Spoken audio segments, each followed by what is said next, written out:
noite a todos mais uma vez.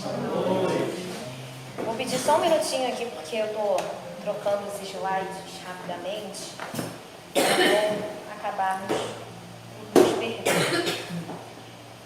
Bom, primeiramente gostaria de agradecer a direção da casa pelo convite, de estar aqui mais uma vez com a oportunidade de compartilhar os nossos estudos. Agradecer pela página belíssima, que fala, que condiz com o nosso tema da noite de hoje, que se trata sobre o nascimento do amor. E quando nós falamos em nascimento, logo nos referimos a algo que surgiu, algo novo, algo diferente em nossas vidas. Porém, o amor, ele é um sentimento primário, isto é, nós só estamos aqui vivos nesta encarnação porque alguém nos amou. Lembrando que amor é sinônimo também de cuidado. Nós nascemos como bebês, ainda frágeis, necessitados ali de amparo, de proteção, necessitados de tudo. Nós não conseguimos ao menos saciar as nossas necessidades básicas na matéria, senão pela ajuda de outro. Então, seja quem for o nosso pai, a nossa mãe, o nosso avô, o nosso cuidador, nosso tio, nossa irmã, enfim, alguém nos amou. Então, ele é um sentimento primário e ele é também universal. Quando falamos universal, há pouco tempo atrás, acreditava-se, e ainda talvez se acredite, que algumas pessoas não são capazes de amar. Damos sempre o exemplo daqueles que possuem transtornos mentais. E a nossa querida Nise da Silveira, psiquiatra brasileira, para aqueles que não conhecem, ela fez aqui no Rio de Janeiro uma modificação nos manicômios que ainda eram institucionalizados. E ela chegou com uma proposta diferente, de trazer os animais para o convívio daqueles ditos loucos.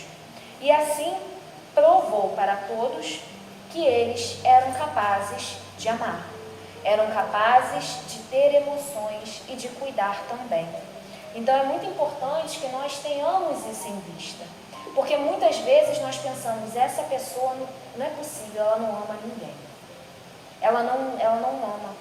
Muitas vezes a gente vê no noticiário, influenciados, pelas nossas mídias digitais, que o tempo todo nos mostram tragédias, pessoas cometendo crimes hediondos, e nós pensamos muitas vezes, mas devemos nos lembrar que o primordial é que todos nós somos capazes e amamos alguém. Então, quando nós nos referimos a nascimento, nós nos referimos a algo novo. Mas para falar de algo novo, nós precisamos primeiro compreender a nossa concepção atual acerca do amor. E o nosso amor atual está voltado para a Grécia Antiga, onde nós temos 3 concepções acerca do amor. O primeiro é o Eros, o segundo Filia e o terceiro Ágape. Vamos nos lembrar que o Eros e o Filia, eles envolvem uma reciprocidade, isto é, eu amo, mas também quero que o outro me ame, dentro das nossas concepções de amor. E o ágape não, o ágape é um amor diferente, que é o amor que nós falaremos mais para frente. Mas é interessante que Eros, talvez alguém aqui conheça, ele é um deus da mitologia grega. E nós gostaríamos de pedir a permissão para contar um trechinho desse mito de Eros e Psique, que ilustra bastante a nossa forma de amar. Bom, como nós já dissemos, Eros é um deus primordial. Isto quer dizer que ele era imortal, ele não morria. E ele era filho de Afrodite, a deusa da beleza que nós conhecemos. Eros, ele é conhecido pela figura de um cupido, aquele que flecha as pessoas para que assim se apaixonem e vivam juntas. Porém, sua mãe, Afrodite, certo dia, passava pela região e viu uma jovem muito bela, chamada Psique. E pensou, e se ela tomar o meu lugar? E se a acharem mais bela do que eu? E pediu então, com inveja, ao seu filho, para que flechasse Psique com um monstro, com um homem muito feio, que a faria infeliz. Eros, indo cumprir as ordens de sua mãe, se aproxima da jovem, mas quando a olha, se apaixona perdidamente por ela. Aquele amor à primeira vista que nós ainda carregamos conceitos dentro de nós. E então ele flecha Psique consigo mesmo. E assim, eles se casam às escondidas de Afrodite. E Eros, para que a sua amada não descubra a sua descendência, cobre o seu rosto com um véu. Então percebamos que Psique não vê o rosto do seu amado. Ela se sente curiosa.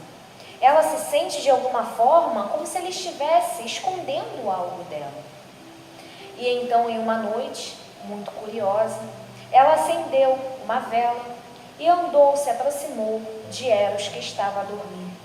E tirando o véu da sua face, contemplou o seu rosto, a sua identidade, enquanto filho de Afrodite, enquanto um Deus primordial.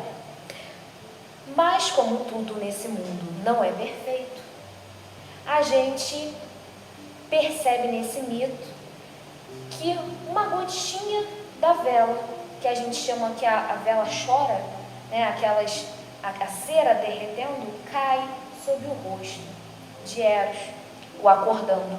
E ele, enfurecido, briga com Psique, sai e a deixa só. Então, ela, desesperada, recorre a Afrodite, sua sogra, pedindo-lhe para trazer o seu amado de volta. E então Afrodite, muito perspicaz, manda com que ela cumpra missões no submundo, como eles gostavam de chamar, que é território de Hades.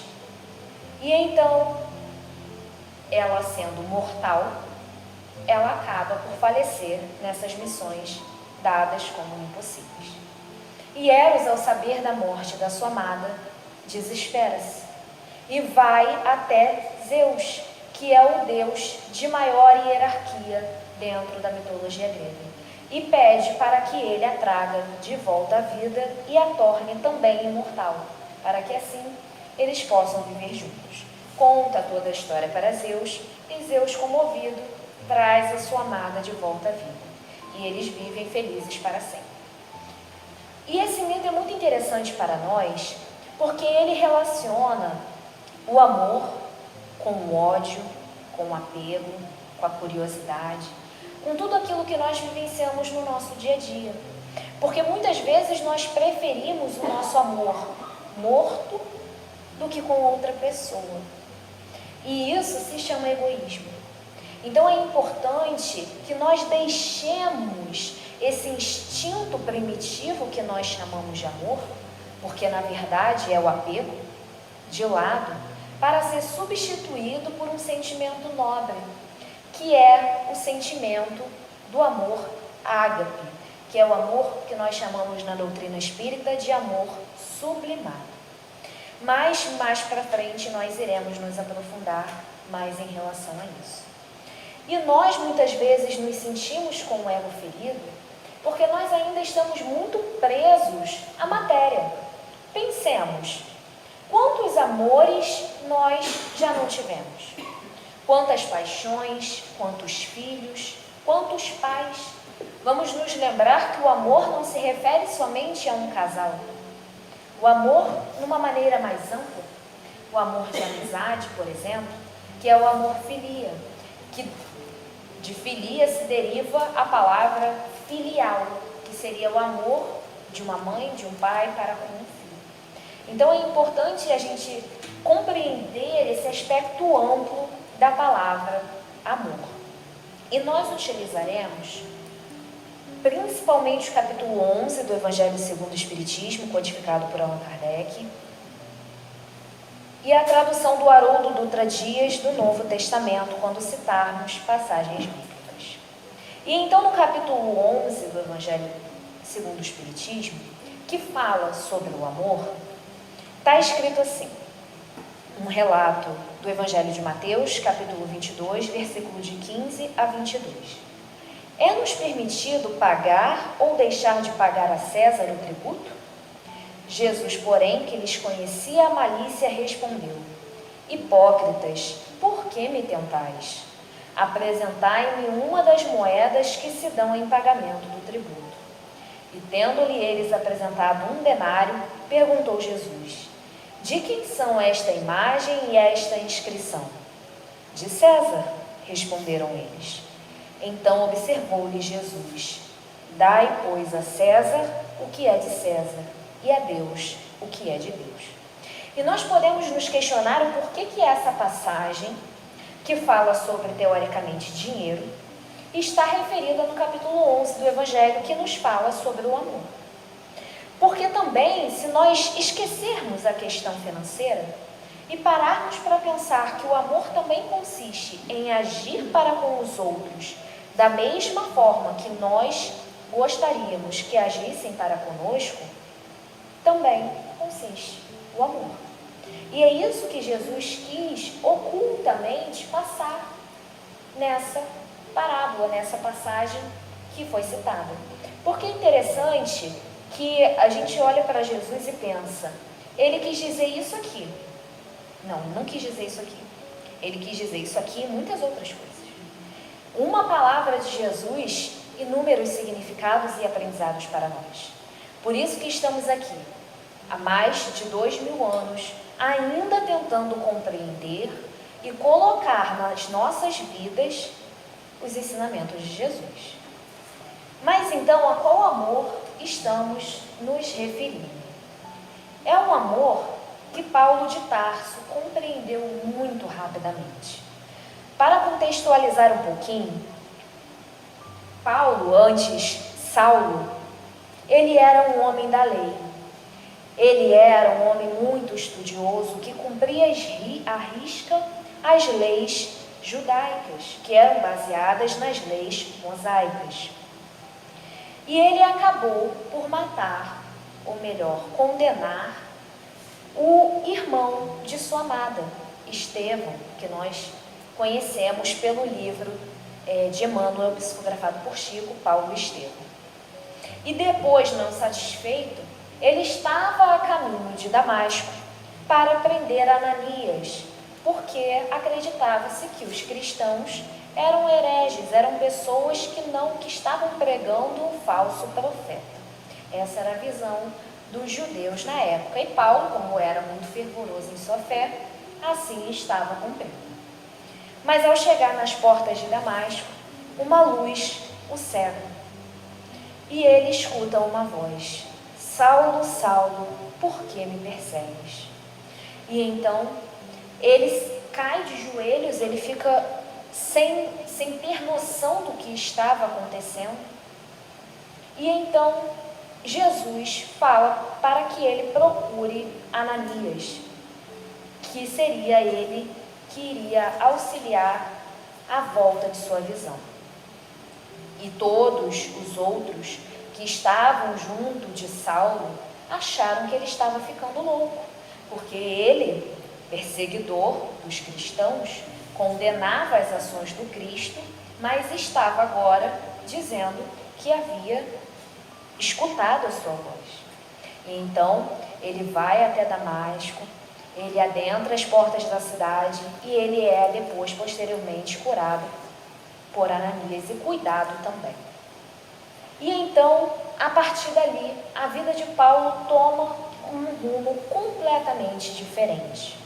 Não somente pela mudança do nome, mas pelas mudanças de atitude. E Paulo foi uma carta viva do Evangelho. O que isto quer dizer? Que ele vivenciou o Evangelho.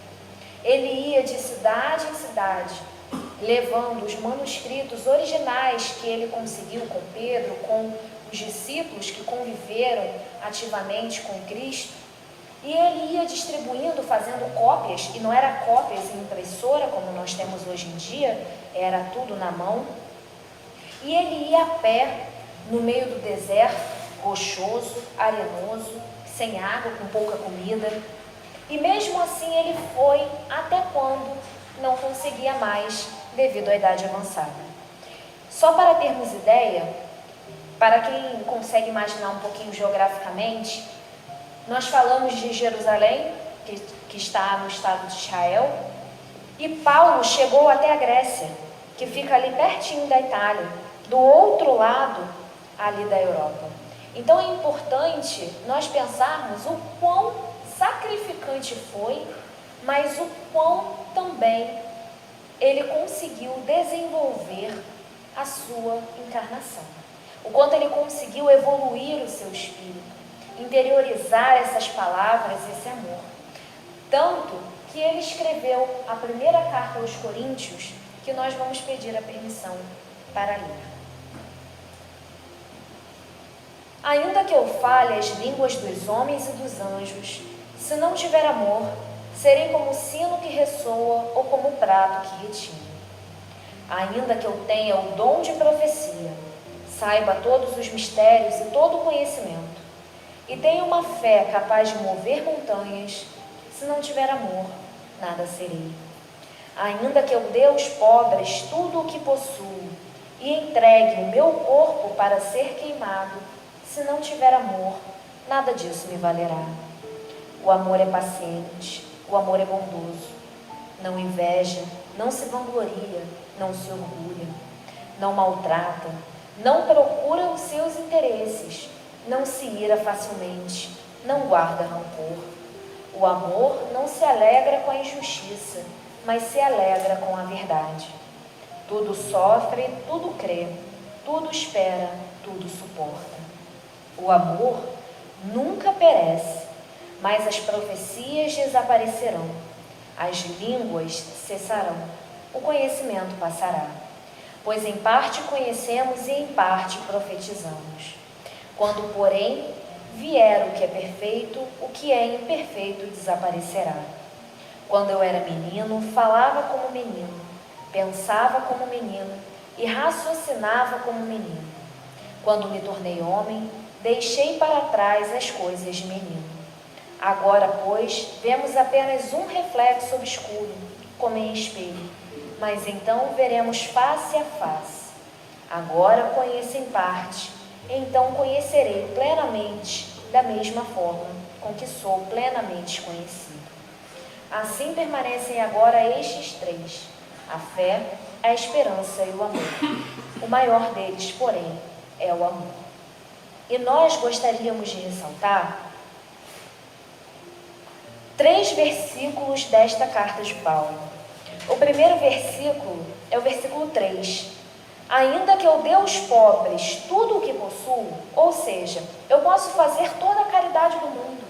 Eu posso vir aqui na casa espírita doar todas as minhas roupas, doar todos os alimentos que estiverem na minha dispensa. Eu posso até mesmo entregar o meu corpo, que é o que nós consideramos ainda como a parte mais essencial da nossa vida, infelizmente, mas nós ainda temos muito essa visão material. Mesmo que nós entreguemos o nosso corpo para ser morto, se não tiver amor, nada disso valerá. Ou seja, para a espiritualidade, para Jesus, principalmente para Deus, o que importa é a nossa intenção. Não adianta nós falarmos da boca para fora. Nós precisamos interiorizar em nosso coração, fazer aquilo que o nosso íntimo está pedindo. Então é muito legal nós fazermos a caridade quando temos o amor envolvido, quando doamos pensando que aquela roupa poderá beneficiar, esquentar uma pessoa que não tem ou que está com frio. A mesma coisa com o alimento. Nós vivemos em um país que a desigualdade social é muito grande. Nós não precisamos recorrer a imagens muito distantes da África, por exemplo. Nós temos aqui em nosso país, entre nós, basta irmos ao centro de Niterói e veremos pessoas deitadas nas ruas. Pessoas que quando você para conversar, a primeira coisa que elas te pedem é água. Porque a água que para nós é tão fácil o acesso, que a gente abre a geladeira, pega uma aguinha gelada, abre a torneira, tem água. Para essas pessoas que habitam as ruas, porque ninguém mora na rua, né? A rua não é moradia. A gente também tem que desconstruir esse conceito. As pessoas habitam as ruas. Elas estão em situação de rua. E elas são necessitadas disso, de carinho, de atenção. Então é importante que façamos esse movimento da intenção dirigida em nossos pensamentos antes de fazermos, praticarmos qualquer tipo de caridade. O segundo versículo que gostaríamos de acentuar é o versículo 7, quando ele diz que o amor tudo sofre, tudo crê, tudo espera e tudo suporta. Eu me pego muito nesse tudo espera, porque nós somos impacientes, nós somos ansiosos, eu sou psicóloga. Então nós temos sempre, eu estou sempre lidando com casos de ansiedade, reconhecendo a ansiedade nas mínimas coisas. Nós todos somos ansiosos. Porque se estamos nesta encarnação, foi porque nós cansamos. Em relatos da reunião mediúnica, nós podemos observar que o espírito normalmente reencarna quando ele cansa. Quando ele cansa das mesmas monoideias. Claro, quando não é uma reencarnação compulsória, onde ele não tem escolha. Mas quando a gente se propõe a reencarnar, é porque nós cansamos de cometer os mesmos erros, os mesmos enganos. E nós nos propomos a vir para fazer diferente. Então é interessante, esse tudo espera, porque nós somos impacientes não somente com o nosso processo, mas também com o processo do outro. E se nós pararmos para analisar que todos nós estamos em aperfeiçoamento, que não existe ninguém neste planeta que seja perfeito, que seja minimamente evoluído, digamos assim, porque estamos em planeta de provas e expiações. Então a maior parte dos espíritos que aqui habitam são espíritos da classe dos espíritos inferiores, imperfeitos. Nós estamos ainda tentando nos modificar, é uma batalha diária, e nós não podemos desistir, mas devemos ter paciência. Paciência para com as nossas dificuldades e também paciência para com as dificuldades dos outros. E é interessante também, vamos ressaltar, no versículo 11, quando ele diz: quando eu era menino, ele se refere à ignorância, de quando ele ainda não tinha o conhecimento. E aí ele diz: falava como menino, pensava como menino e raciocinava como menino. Quando me tornei homem, ou seja, quando ele teve acesso a esse conhecimento, não intelectual, mas espiritual, quando ele sentiu esse amor do Cristo no seu coração, ele passou a se tornar homem e deixar para trás as coisas de menino. E por último, no versículo 13, diz assim: assim permanecem agora estes três, a fé, a esperança e o amor. O maior deles, porém, é o amor. E quando ele está falando do amor, ele não se refere ao amor eros que nós citamos, ele não se refere ao amor filia, ele se refere ao amor sublimado, o amor que tudo espera e tudo suporta, o amor daquele que é perfeito, o motor para o próprio amor, que é o amor ágape. A palavra ágape tem origem grega e é o amor de Deus pelo homem. É o amor fraternal entre os homens. É um amor desinteressado, puro e genuíno.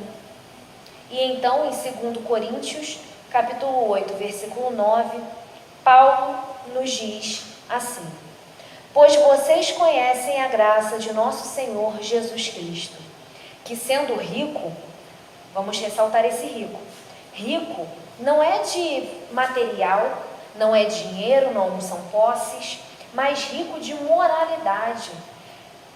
Jesus é o nosso Cristo planetário. Ele foi co-criador do nosso planeta. Quando nós dissemos que o Cristo nos conhece pelo nome, não é pelo nome desta reencarnação, gente, não é isso. Não é virar e chamar Maristela, não é virar e chamar Fátima, e chamar Patrícia, não é isso. É que Ele conhece a nossa essência, Ele conhece o nosso íntimo. Tudo aquilo que nós não dizemos, que nós nos envergonhamos até de nós mesmos, Ele conhece. Então ele é rico moralmente, ele ocupa a maior escala na hierarquia dos espíritos, que é a de Cristo, e ele se fez pobre, ele se fez humilde, ele não nasceu como um imperador, como um rei. Com certeza foi ele que fez o seu planejamento reencarnatório.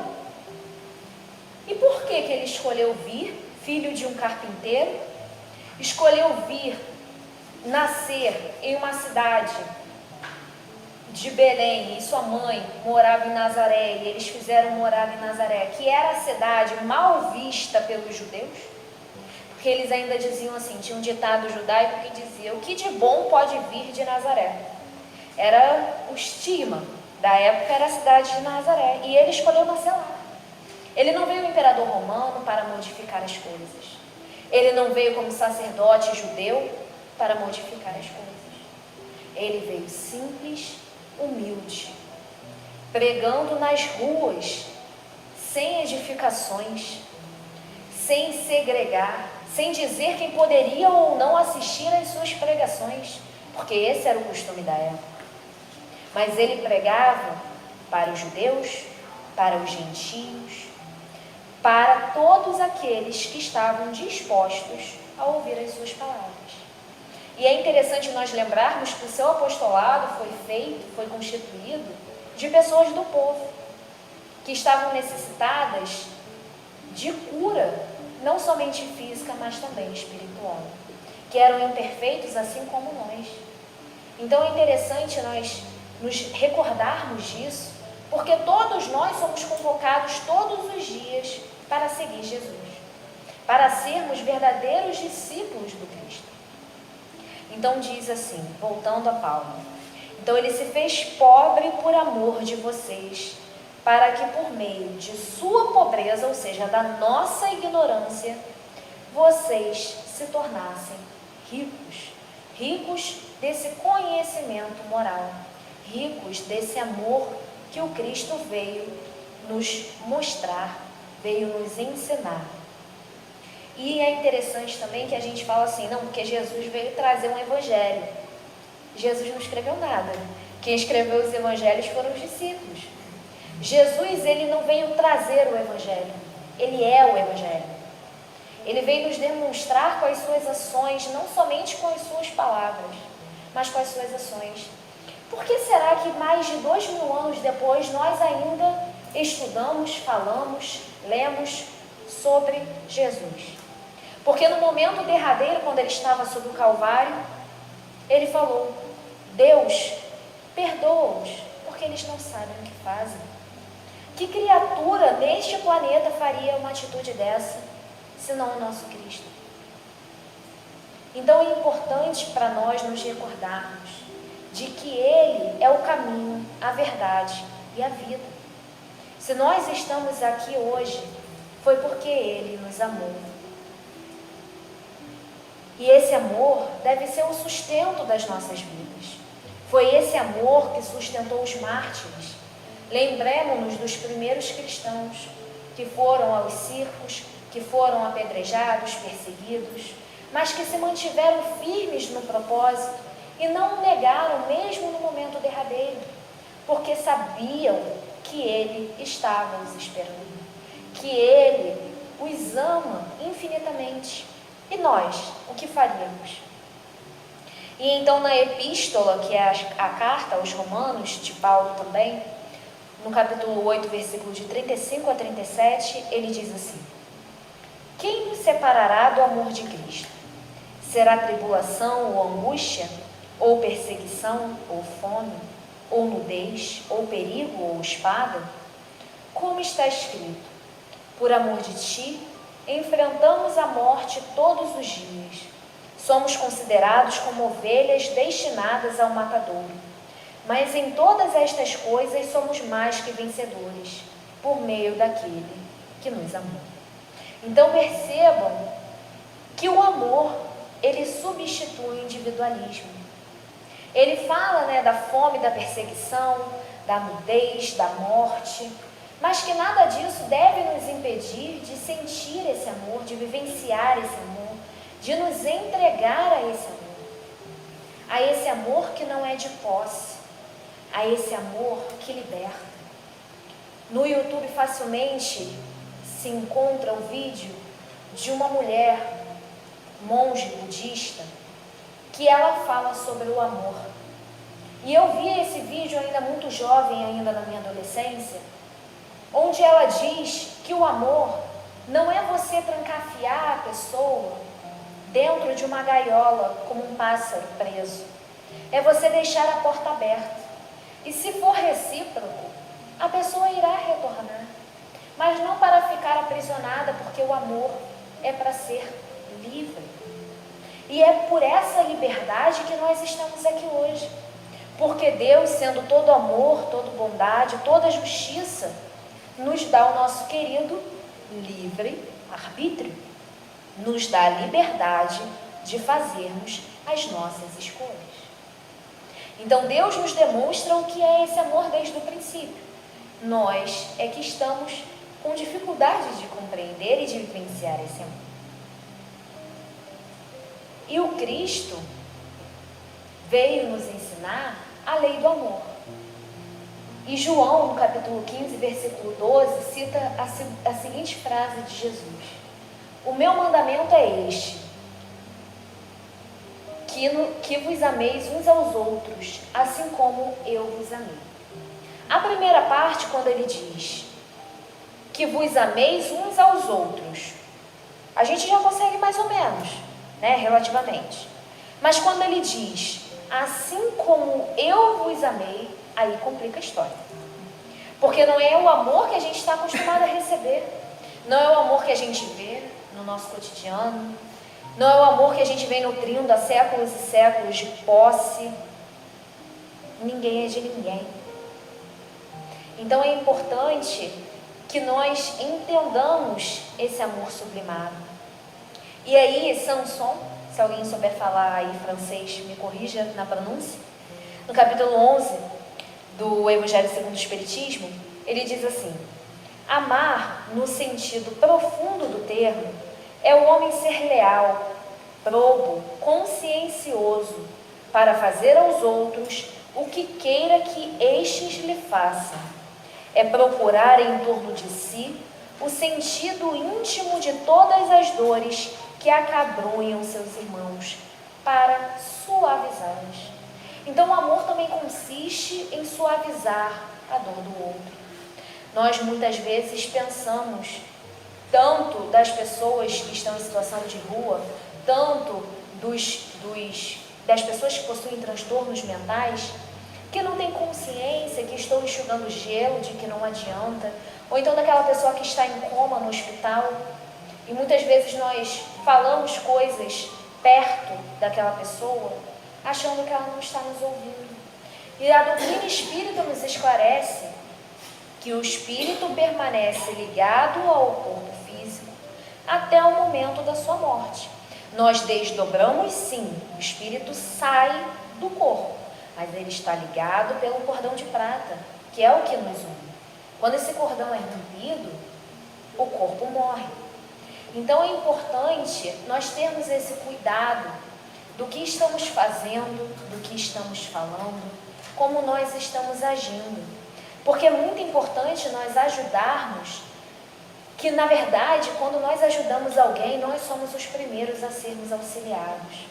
A mesma coisa é estarmos aqui na casa espírita, na palestra pública. Nós pensamos, eu vou lá assistir a palestrante ou palestrante da noite, vou lá, né? Na verdade é pra gente. Porque esse momento aqui é de tratamento espiritual. Neste momento, a espiritualidade amiga, que sabe das nossas dores, dos nossos problemas, nos influenciam, nos dão boas ideias, restauram o nosso corpo perispiritual. Então é importante nós fazermos esse movimento de estarmos aqui, de virmos até a casa espírita, de ir até aqueles que necessitam de ajuda. Contribuir com o quilo de alimento é ótimo, mas estar nessa entrega do alimento é muito melhor. Porque naquele momento que você olha nos olhos da pessoa, que você tenha a oportunidade de perguntar: como está seu dia? Você quer um abraço? Eu posso te dar um abraço? Então é importante nós estarmos no contato com o outro, que na nossa era digital a gente infelizmente está perdendo, né, muito disso. E aí o Cristo ainda nos fala, né? Amai os vossos inimigos. E aí assim, para a gente é pior ainda, né? Mas o amor é para com todos. E então Mateus cita a fala de Jesus no capítulo 5, versículo de 43 a 47. Amareis o vosso próximo e odiareis os vossos inimigos. Eu, porém, vos digo: amai os vossos inimigos, fazei o bem aos que vos odeiam, e orai pelos que vos perseguem e caluniam. Vamos ressaltar esse orai, porque muitas vezes nós pensamos: eu não tenho como dizer que eu amo essa pessoa, porque ela não vai aceitar, ela vai virar a cara para mim. Então, a oração, às vezes não, sempre, é um veículo poderosíssimo, onde nós demonstramos o nosso amor por alguém. Talvez a forma mais singela, mas a maior delas de demonstrar amor. Quando nós oramos por alguém, as nossas orações são ouvidas pela espiritualidade amiga, ouvidas pelos espíritos próximos, mas elas são vibrações, são sintonias. Nós elevamos o nosso pensamento a Deus para pedir, interceder por determinada pessoa. E essa oração vai correndo até chegar àquele ente que a gente está pedindo. Então, quando a gente muitas vezes passa, por exemplo, na rodovia, que tem um acidente, a gente pensa: e agora? Que acidente horrível! Nós podemos fechar os nossos olhos, se estivermos de carona, ou se estivermos dirigindo, esperar um momento que pare e fazer uma prece por essa pessoa. Estaremos também praticando a caridade. A caridade não é só material, não é só falada, mas também pensada, orada. Nós podemos orar uns pelos outros. Todos nós somos necessitados de oração. E Jesus prossegue assim: a fim de serdes filhos do vosso Pai que está nos céus, e que faz se levante o sol para os bons e para os maus, e que chova sobre os justos e os injustos. Porque se só amardes os que vos amam, qual será a vossa recompensa? Não procedem assim também os publicanos? Se apenas os vossos irmãos saudardes, que é o que com isso fazeis mais do que os outros? Não fazem outro tanto os pagãos?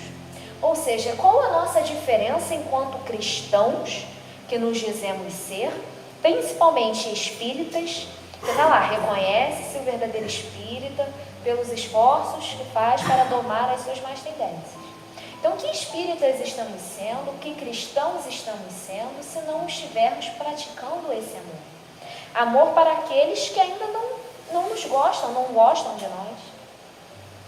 E a doutrina espírita ela é muito esclarecedora em muitos sentidos. O primeiro é que nos faz refletir que não existe vítima, porque nós temos essa tendência de nos colocarmos como vítimas do outro. Nós somos sempre as vítimas, o outro é o vilão, o outro é o algoz. E a doutrina espírita nos mostra que os nossos desafetos é uma cadeia de acontecimentos. Em uma vida nós fizemos mal ao outro, na outra o outro faz mal a gente, e assim sucessivamente. Então é importante nós nos tirarmos dessa condição de vítimas. Não somos vítimas. Deus é justo. Então é importante termos isso em nossas mentes.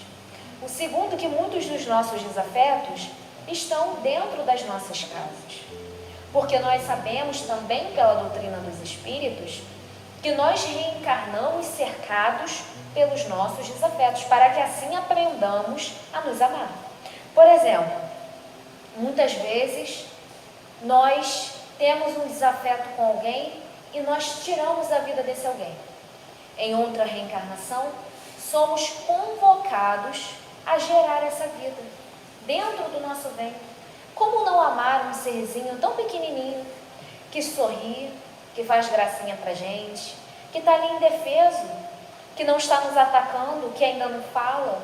Então a gente começa a desenvolver esse amor dessas formas, de reencarnar próximo a nós, e nós vamos assim aprendendo a amar.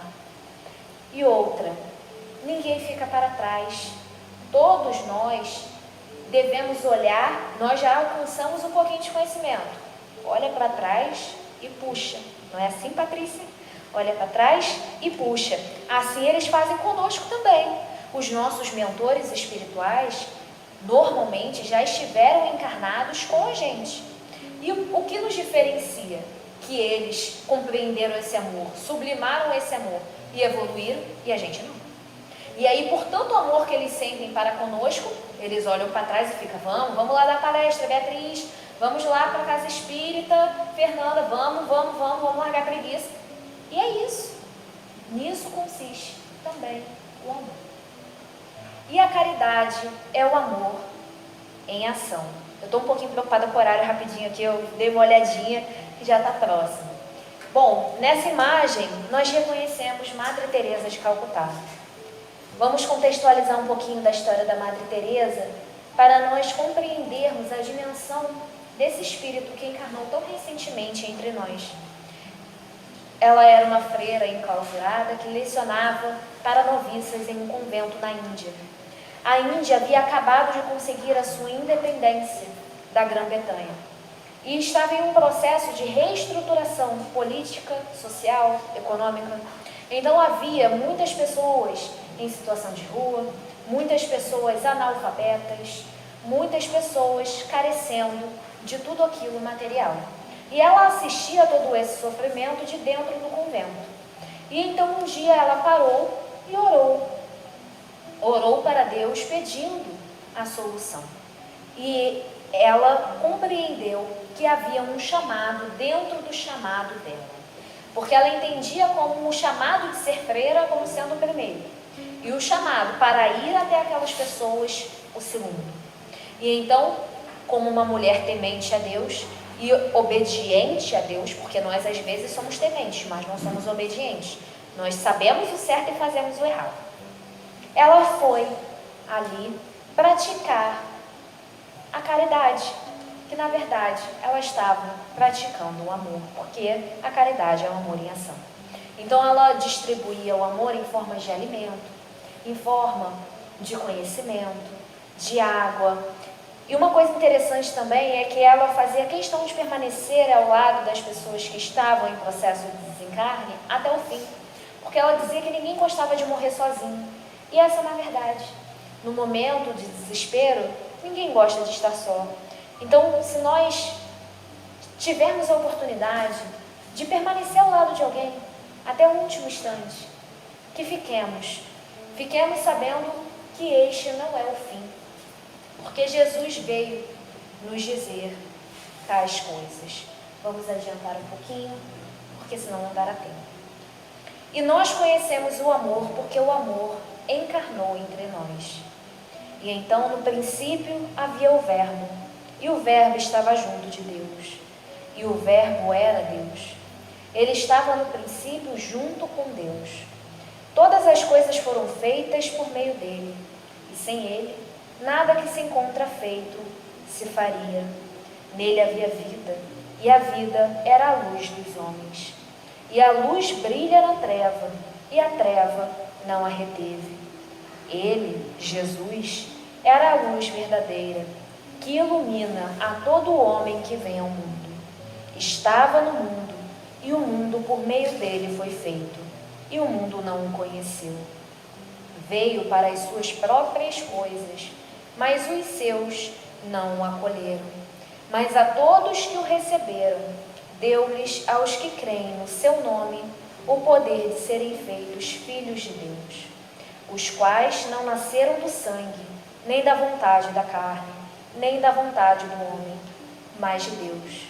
E o Verbo se fez carne e habitou entre nós, e vimos a sua glória, como a glória do unigênito do Pai, cheio de graça e de verdade. E Jesus nasceu do ventre de Maria, em um estábulo, e colocado em uma manjedoura, e sob o humilde céu de Belém, nasceu Jesus, e com ele o nascimento do amor. Lembremo-nos Ele se fez pobre, humilde, para que nós nos tornássemos ricos, e morreu na cruz para que nós fôssemos salvos. Que pratiquemos esse amor um para com os outros e não nos esqueçamos: se somos capazes de amar, foi porque Ele nos amou primeiro. Agora, nós vamos passar um breve videozinho que foi retirado das imagens do seriado The Chosen, que significa Os Escolhidos, que tem 4 temporadas na Netflix e a 5ª está nos cinemas em todo o Brasil. E nessa música, chamada Terra Seca, que foi feita originalmente para ser uma oração, nós vamos compreender um pouquinho desse Cristo, desse Jesus, que veio curar não somente o nosso corpo físico, mas também os nossos corpos espirituais, nos trazendo esperança, nos trazendo novas visões, novas formas de encarar a vida.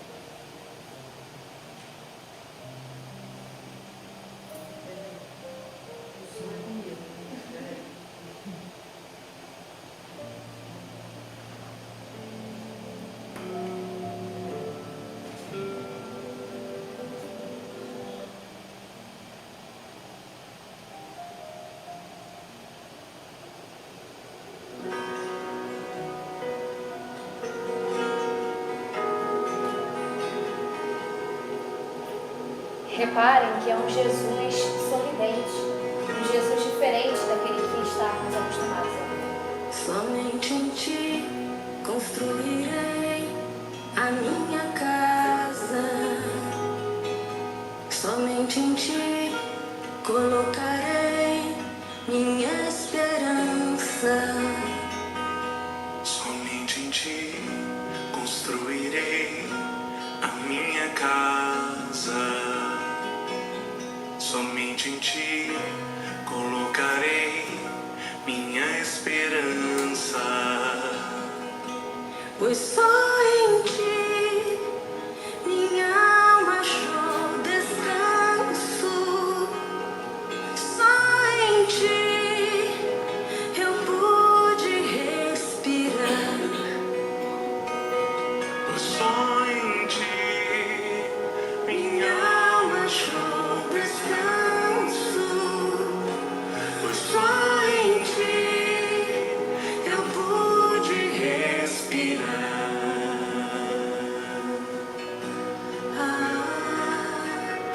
O meu coração deseja te encontrar, como a terra seca anseia pela chuva. Vem me saciar, pois eu descobri que aqui é o meu lugar.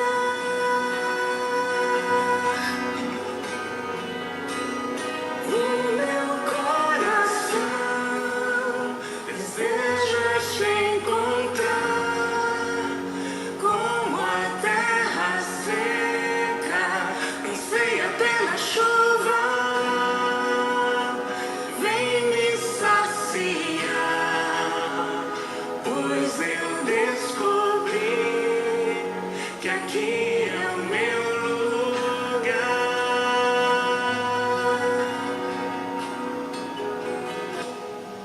Somente em ti construirei a minha casa. Somente em ti colocarei minha esperança. Somente em ti construirei a minha casa. Somente em ti colocarei minha esperança. Pois só em ti minha alma achou descanso. Só em ti eu pude respirar. Pois só em ti Minha alma achou descanso. Só em ti eu pude respirar.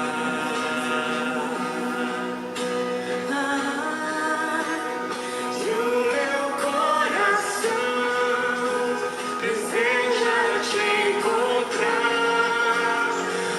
Uma terra seca, anseia pela chuva.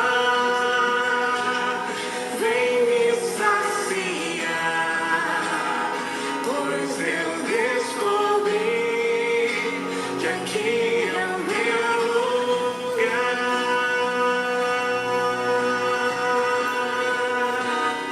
E o meu coração deseja te encontrar. Como a terra seca anseia pela chuva, vem me saciar, pois eu descobri que aqui é o meu lugar.